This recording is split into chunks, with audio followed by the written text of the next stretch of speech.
This is Innovation and Leadership. We've got episode 2 here with Mr. Reed Quinn. He is founder at Spark Innovation. You've got to have a certain amount of single-to-itness and grit, not to give up on an idea before you've really exhausted it, but also you have to be willing to move on before, it sinks you. This is another episode of Innovation and Leadership where we interview all kinds of high achievers, from world-class musicians to CEOs, authors, and pro athletes. Try to find the common elements of success no matter what you're working on. Before we start the show today, I want to put a shout out for our guest, Reed Quinn, who you're going to hear from. His group has helped start a conference called productpowerup.com. It's a pretty awesome event. They're going to have the founder of Stance Socks. They're having the CEO of Code Epoxy. They're having one of the Harmon brothers. If you don't know them, they're an ad agency that's helped sell $100 million in product last year, making viral videos. Great guys. I think the conference is going to be awesome. I'm going to be there moderating the marketing panel. Again, productpowerup.com. Hope you check it out. Also, we've got a new book coming out soon. If you want to get an advance copy for free, please email me, jess@innovationandleadership.com, and just tell me in the email. Again, Jess, Jess, @innovationandleadership.com. And now onto the episode. Just quickly, Reed, will you give everybody the laundry list of the different products you've been a part of as an entrepreneur? They've all been consumer products. Initially, it was a gift card brand called Give a Gift, and then started a company called KT Tape. And then most recently, brands like FiberFix, Screen Mend, Illumable, and one most recently called Cover Grip. Okay, so we talked about the other ones in part 1. If you didn't catch part 1, go back and listen to how Reed's been doing big $500,000 viral videos and getting in 20,000 locations like Walmart's and Home Depot's of the world. But just quickly, tell us what those other ones do. Since KT Tape and FiberFix, tell us the other ones, Illumable and such. Yeah, well, we've really focused on the hardware market, and there's some reasons for that. We feel like the retail landscape is really changing. We talked a little bit about in episode 1 that one of my goals as an entrepreneur was to create brands. It's a lot of work to develop a product and to figure out how to distribute it. And one of the ways to kind of make that worth it is to create some loyalty with the brand. And that's very hard to do online. There are some people who have done that very well. I am not one of them. And so our experience is that people online tend to have, for most products, more loyalty to the facilitator of an online transaction, to an Amazon Prime or to a PayPal, than they do to an actual brand. And you can see this. I buy things online like everybody else. I've got this phone case that is sitting here on my lap, and I have no idea what brand it is, but I know that I got it on Amazon. And the way that we kind of combat that is we say, well, unlike the online space, which is infinite, Amazon can continue to add millions of products. All they need is a bigger server. But in stores, they have a certain amount of square feet. They have a certain number of pegs, and so they're kind of limited. So with brick and mortar retail, there's almost an implied endorsement in the products that are presented. It's like saying, we went out there and we looked at all of the 22,000 phone cases, and we chose to carry these 6 in our store. And so it would be like if you were an online retailer, if you could go in instead of being one of 22,000 sellers of phone cases, it's almost like you go in and delete the other 21,994 listings and just leave the 6. I mean, you'd do so much more volume. And you'd have so much more chance of getting a following and some loyalty with your product. So, we felt, okay, to build a brand, you've got to own the brick and mortar retail. Well, brick and mortar retail is kind of under fire and changing very rapidly. A lot of the retailers like the apparel or the electronic retailers are just getting attacked and losing sales left and right to flash sale sites and online retailers. And so one safe haven that we identified was hardware products. Automotive is another one. Drug is perhaps another one, where these brick and mortar retailers support not only consumers but professionals. So if I'm a carpenter or a painter or a plumber, chances are that I get a lot of my supplies for the job that I'm doing the day of, at a hardware supplier. It could be a plumbing store, it could be a Fastenal, it could be a Home Depot or a Lowe's, and so those retailers seem very stable.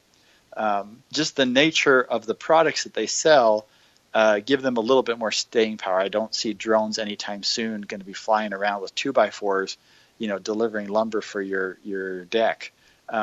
Just because the products are too big, they're too expensive to ship. And so, with my current venture, that's really what we focused on. Not necessarily a particular brand or products, but kind of that whole DIY category. Interesting. What do you feel like the advantage of having put that much thought into it is? Well, I think that, a lot of people have asked me if I start a business with an exit strategy, and yes, in general we do, but kind of at the core of that is to create something of value, create something that will last. And so, not tying yourself to a sinking ship is definitely part of that. And so, I would be very concerned if I was a consumer product guy, and for example, I was in the apparel industry. Or if I was making razor blades and I had to compete with Dollar Shave Club, they're going to definitely have to adapt and same thing. You look at mattresses. I don't know if you've had anybody on from Purple, but they have definitely started to disrupt that consumer product category. So just as we look at kind of where the safe areas are, we feel pretty good about how we've positioned, and ultimately that should translate into something of higher value, whether we sell that or we keep it around for a long time. We feel like it's a good place to be. Sure. One of the questions we like to ask a lot of guests is, with our charity, Child Rescue, combating child trafficking, if you were our advisor trying to get more people involved in caring about that cause and, attract people to spend time and money to help, preserve these kids' childhood, what kind of advice would you have for us on that? Well, I am the father of 6 kids. We have 5 of our own and then one that we adopted. And we are very in tune to these causes, I think maybe more than most, because we have young children. And we participate in a lot of these types of initiatives through church and through school. And it kind of, is fun to participate in a meaningful way, especially at this stage in our life where, we are, so aware of our kids' needs and how much joy they bring us. Yeah, it is. I will say this, even my good buddies who are on the board now, I'm thinking of one specifically who we had on the show, and he talked about, I was talking to him about the cause, and he'd be like, yeah, that's such a great cause. And then as soon as he had his first daughter, he's like, hey, Jess, I want to get involved in that thing. How do I help out with child rescue? Right. So it kind of sounds like you're saying, know your market. Is that fair, or how would you sum that up? Yeah. And maybe focus on, our kids bring home information all the time. And when we see them start to be aware of social causes, it makes us more aware of them and more willing to participate, especially when we see how passionate they are about it as well. So, that if I was involved on your board or an advisor or something like that, that might be somewhere that to start. Is there an opportunity to involve schools, to involve children, to involve the parents of those children, and how do we get that information out to them? Can we use the school system? Can we use scouts or other organizations that children are involved in, and get some excitement and energy and passion shared among these groups? It's a good point, because we've got these high school chapters called the Backyard Broadcast, about kind of broadcasting this happens right in our own backyard, right? And but that's kind of for high school kids by high school kids, or for college kids by college kids. But we hadn't really we haven't done the work to say, what is the maybe less graphic, or what the toned down version that actually is appropriate for maybe even younger ages that we should be thinking about, because I think my parents had probably no interest in recycling when I was a kid, but we got indoctrinated at school, and we all came home and got our parents to recycle, right? Yep, I've been conned into cutting box tops because they're sending in canned food or something, because my kids, we are going to get this pizza party because we're going to beat such and such a class, or we are actually feel very strongly. We talked about drugs, or we talked about something that I didn't really know about, and now that I do, Mom and Dad, I want to help. Yeah. So yeah, and again, it is kind of a sensitive topic, but I think particularly with our older kids, I think it would be something that would resonate with them. I think they have a deep appreciation for just how fortunate we are to live in a beautiful area and to have so many opportunities to grow and develop and practice talents and associate with good people. And sometimes it takes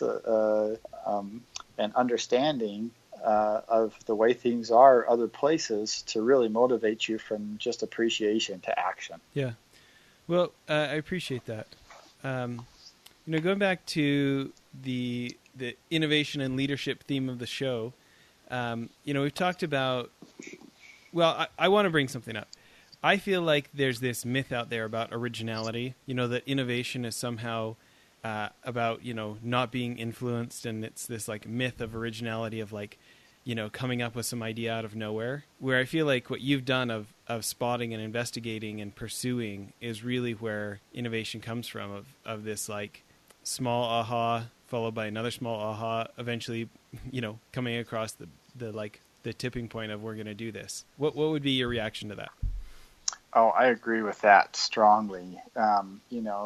We talked a little bit about in the first episode about not getting married to a specific idea, and that maybe being a key differentiator between an entrepreneur and an inventor.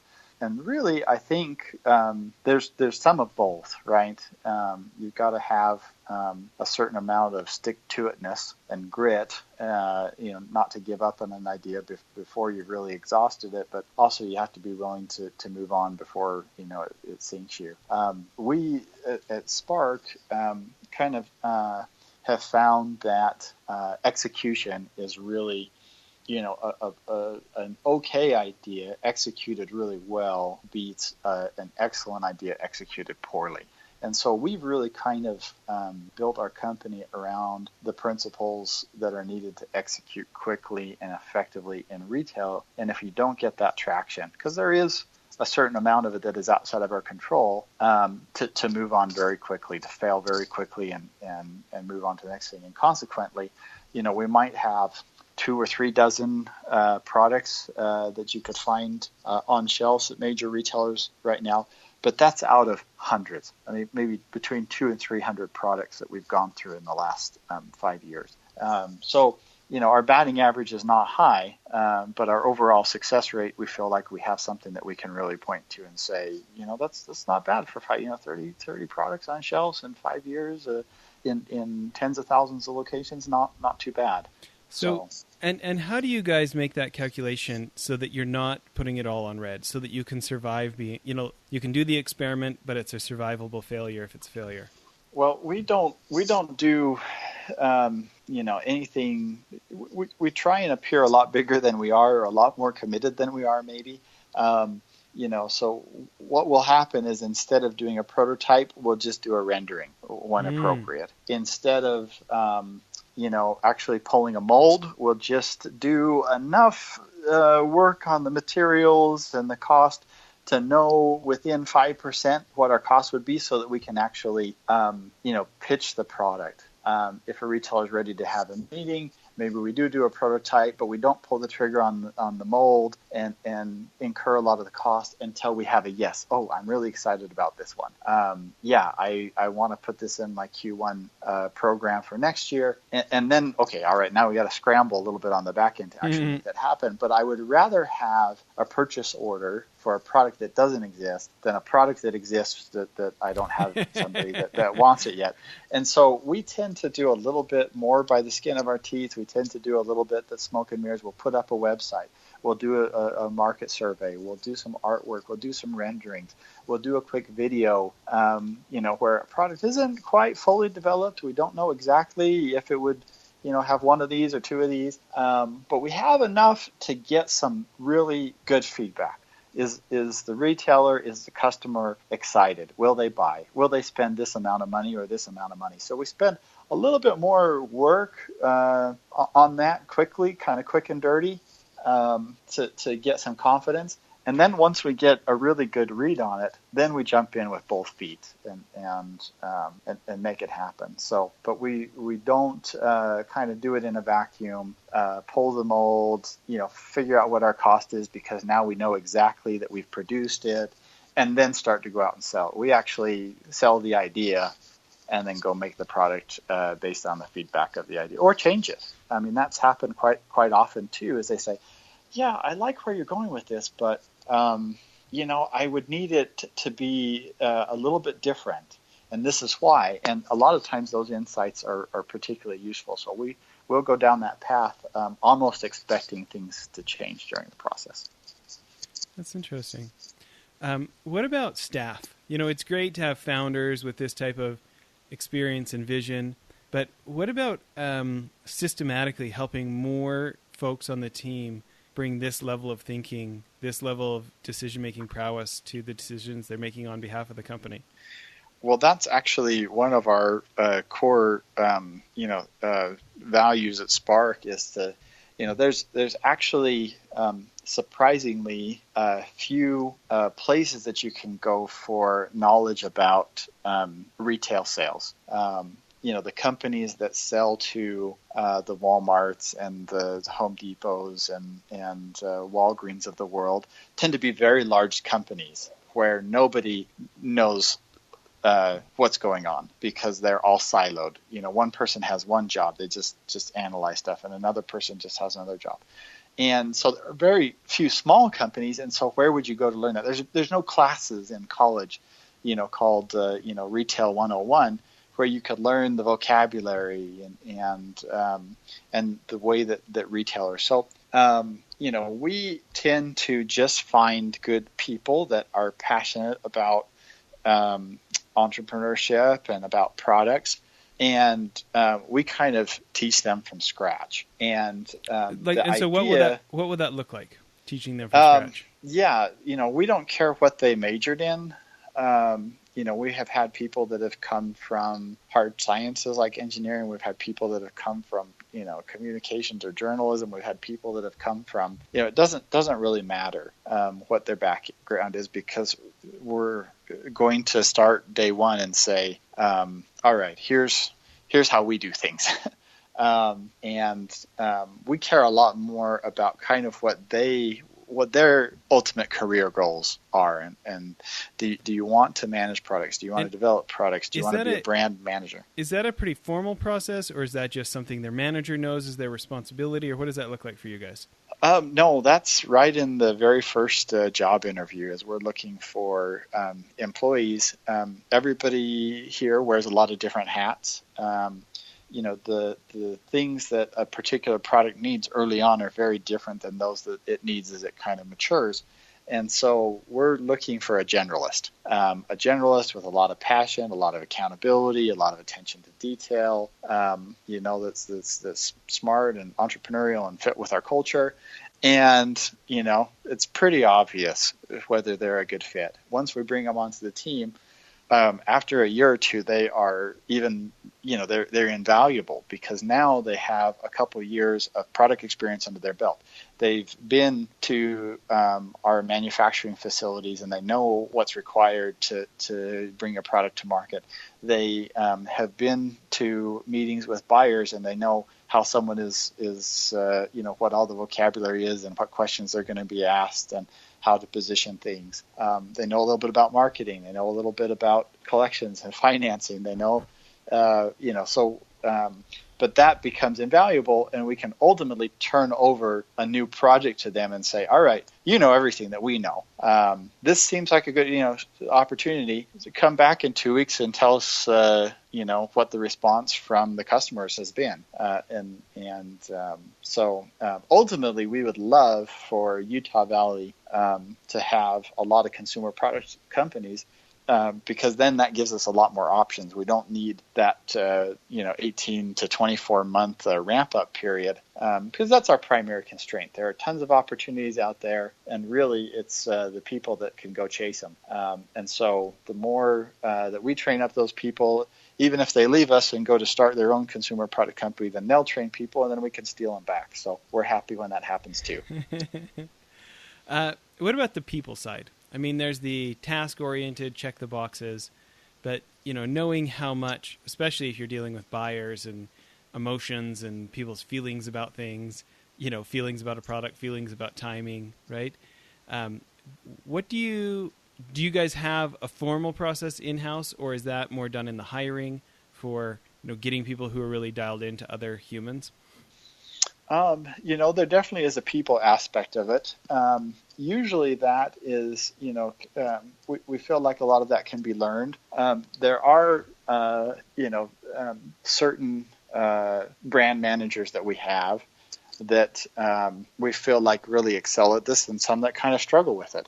And sometimes when we have kind of a touchy buyer or a situation that's less than ideal, we purposely give that project to someone who's got a little bit softer touch and is more attentive to those issues. So but that doesn't mean that an insensitive guy like me can't do sales, as we've proven. But definitely everyone has their strengths, and some people are exceptionally good with the numbers, and we tend to give them more assignments where margins are thin, and we've got to really watch the bottom line and account for any little discrepancy on the front end, and be a little bit more careful. But we can use all kinds. I think that there are opportunities, regardless of what your strengths are, to excel in this type of a business. Yeah.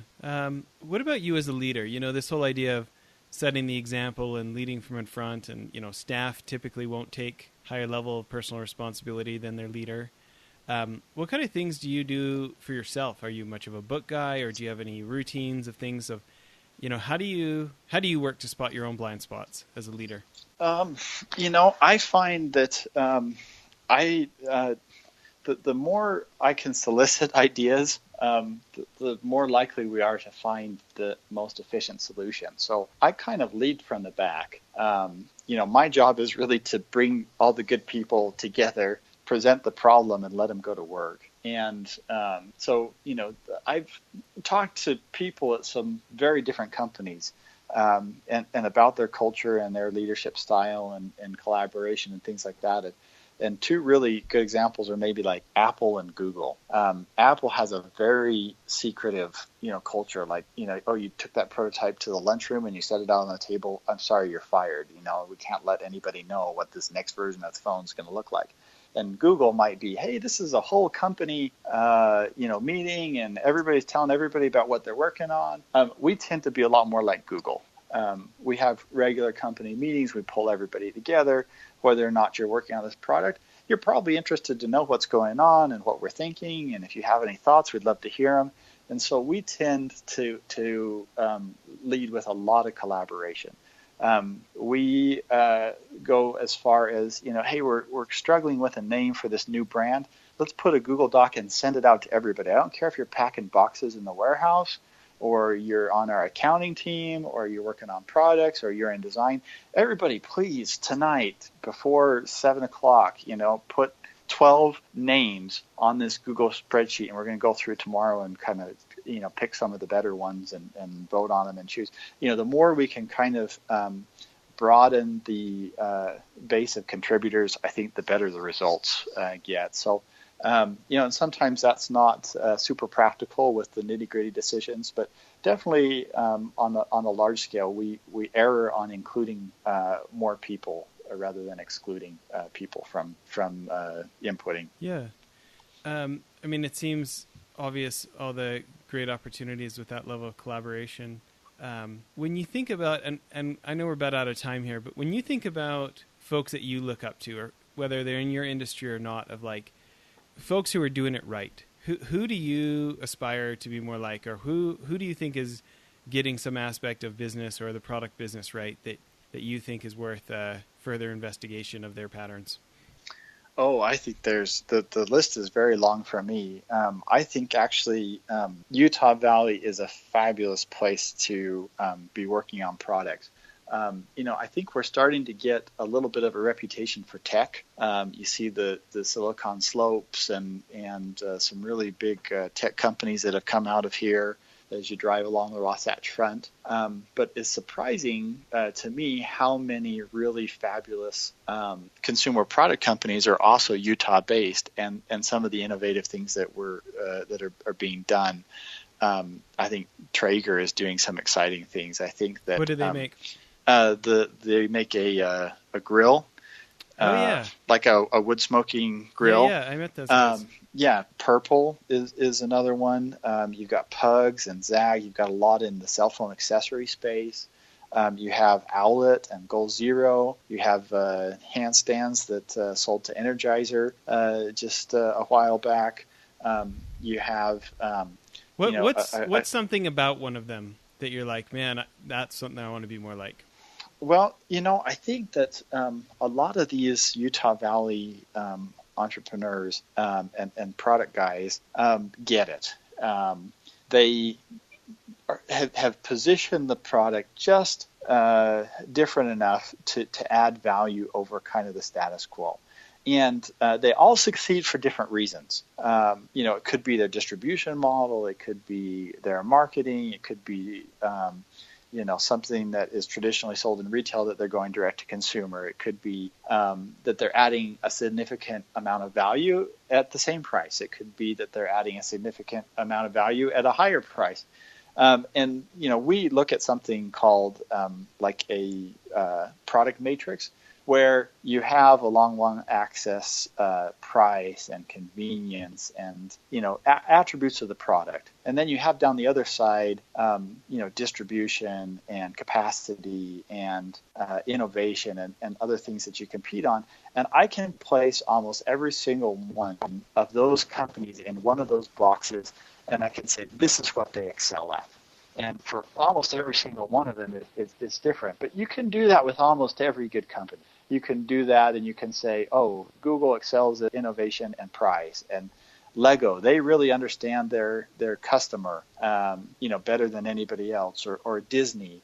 And as we do that, and we do that quite often with our products and with our brands, and say, what does this brand mean to the customer? But as I look around the valley, I have a lot of people that I look up to that have decided what it is that brand does well, and they just keep at it and they focus on it. They have this laser focus on this is what Goal Zero is going to do, or this is what Criminelli is going to do really well. And it's pretty hard for someone else who doesn't have that focus, who maybe is trying to do too much, be all things to all people, to compete with that type of focus. So love it.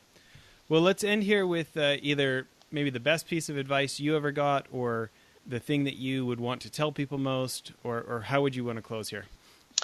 Well, that's actually a pretty difficult question. I've been given a lot of advice by a lot of really great people. One that I gleaned from a book just recently was called Competing Against Luck. And is that the Clayton Christensen one? Yeah, and I came away from that thinking, sometimes it feels a little random. Sometimes it feels like, we are competing with luck. That I don't know why this product succeeded and this one failed. But as the more that I do this, the more that I realize the decisions that we make every day and the way that we pursue our goals makes all the difference. It's not just arbitrary, that these things can be learned and improved on, and you can really stack the deck in your favor if you surround yourself with good people and good processes. And so there were a lot of takeaways from that book, but that was one that I'm remembering now. So that's great.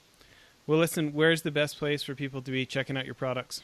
It's retail stores, a lot of the hardware stores, Home Depot, Ace, Lowe's, Orgill, a lot of the automotive, O'Reilly's. You can find FiberFix branded as well as other products that we manufacture. So, love it. Well, thanks for all your time today. Yeah, thanks for having me on. This has been enjoyable. Talk to you soon. Bye. Well, that's it for the show. I hope you liked it. Again, please check out the conference Reed and his team have helped build called productpowerup.com. It's happening this coming Thursday with founder of Stance Socks, Cotopaxi CEO Davis Smith, one of the Harmon brothers. And as before, if you're interested in getting on the list to get an advance copy of our new book coming out, just email me, jess@innovationandleadership.com. Again, JESS @innovationandleadership.com, and just let me know. Thanks so much for listening.